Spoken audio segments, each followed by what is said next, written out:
एक तरफ हम कहें ये वतन हमारा है, दूसरी तरफ आपको वतन की जय बोलने में परेशानी हो, किसी को भी आप जाहिल घोषित कर दो, ये उचित नहीं है। नहीं, अगर हम ये इत्तेफाक रखते तो हम वहां विरोध दर्ज नहीं कराते। दरअसल हमें सद्भावना सम्मेलन के लिए आमंत्रित किया गया था छोटे मदनी जी की ओर से, और हम बड़े प्यार से गए थे। और आपने भी देखा होगा कि जो भी विवाद उत्पन्न हुआ उससे पूर्व जितने भी वक्तव्य हुए, चाहे मेरा हुआ, सनातन परंपरा से हुआ, सिख परंपरा से, सबने सौहार्द की बातें रखी। हमारा देश जो है वो बहुलता संस्कृति वाला देश है, अनेकता में एकता उसकी मौलिक विशेषता है, सर्वधर्म सद्भाव उसका मूल मंत्र है। और हम उसी को बात आगे बढ़ा रहे थे जब हमारा देश आजादी का अमृत महोत्सव मना रहा है, G20 की अध्यक्षता कर रहा है। हम चाहते हैं वसुधैव कुटुंबकम का संदेश पूरी दुनिया में जाए, और इसी भावना से हम गए थे। लेकिन उसके बाद जो बुजुर्ग मदनी जी है, अशरफ मदनी जी, जो आए सहारनपुर से, उन्होंने जिस तरह से कहानी घड़ के एक रखी, जैसे कोई सब कुछ इस्लाम से निकला, राम को नकारो, शिव को नकारो, और कहां से वो आदम ओम करके जो है जिस तरह से अल्लाह का उन्होंने रखा, वो कदापि स्वीकार्य था नहीं, क्योंकि वो तथ्यात्मक नहीं था, वो यथार्थ नहीं था। हमारा इतिहास सभी जानता है। जैन धर्म के 24वें तीर्थंकर भगवान महावीर 2600 वर्ष पूर्व हुए।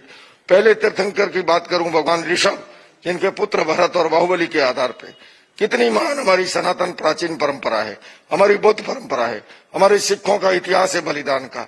आप कैसे सब उसको नकार सकते हो? तो इसलिए स्वीकार्य नहीं था। तो मैंने, सर्वधर्म के संतों ने सबने मुझसे कहा कि आप इसका हमारी ओर से विरोध व्यक्त कीजिए और हम यहाँ से चलेंगे।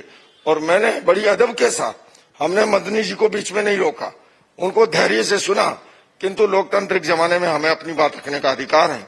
और मैंने बड़े अदब से बात रखते हुए कहा कि आप उम्र में मेरे पिता तुल्य हैं, मैं आपको शास्त्रार्थ की चुनौती देता हूं, आप आइए दिल्ली, आप मुझे सहारनपुर बुलाएंगे, मैं वहां आऊंगा, लेकिन आप इस तरह से सारे इतिहास को मिटा नहीं सकते और अपनी कहानी गढ़ करके अपने आप को श्रेष्ठ या प्राचीन सिद्ध ऐसे नहीं होता है। उसके लिए तथ्यों के, इतिहास के आधार पर होता है। और मैं समझता हूं इसकी जरूरत नहीं थी। जब सद्भावना सम्मेलन है तो हमको प्रेम और भाईचारे की बात करनी चाहिए।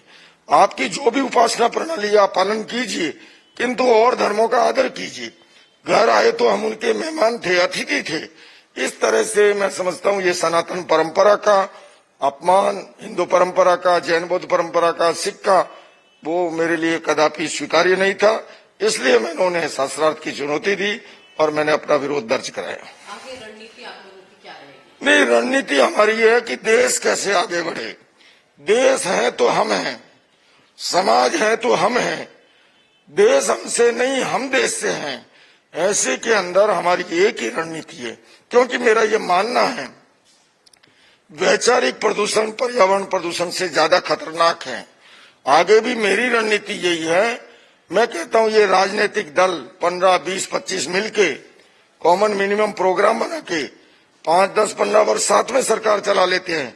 भला हम धर्म के सारे धर्मगुरु मिलके काम क्यों नहीं कर सकते? आज ग्लोबल वार्मिंग की इतनी बड़ी चुनौती है, आज गरीबी की चुनौती है, अशिक्षा की, अचिकित्सा की। ऐसे माहौल के अंदर हमारी युवा पीढ़ी नशे से, ड्रग्स से कैसे मुक्त हो, कन्या भ्रूण हत्या कैसे समाप्त हो, मिलके काम करने की जरूरत है।